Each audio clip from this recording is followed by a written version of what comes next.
तंत्रज्ञान हे दिवसेंदिवस वाढते आणि आज तंत्रज्ञानामुळे आपला खूप झपाट्याने विकासही होतोय. तो कसा सांगते. तर सध्या मार्केटमध्ये इलेक्ट्रिक गाड्यांचं क्रेज सगळ्यात जास्त आहे.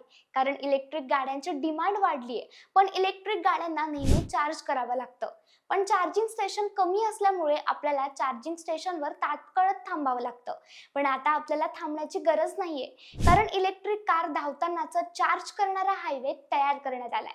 पण हा हायवे कुठे तयार झालाय? तर फ्रान्सने ही डायनॅमिक वायरलेस सिस्टीम लॉन्च केली आहे. रस्त्याने वाहत चालत असताना तुमची गाडी विदाऊट केबल चार्ज होणार आहे. तुम्हाला आता प्रश्न पडला असेल की गाड्या कशा चार्ज होतील?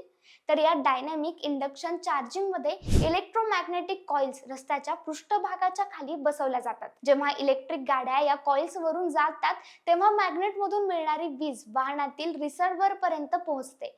ही ऊर्जा एकतर थेट मोटर चालवते किंवा बॅटरीमध्ये साठवली जाते आणि अशा प्रकारे गाड्या चालत असताना चार्ज होतात.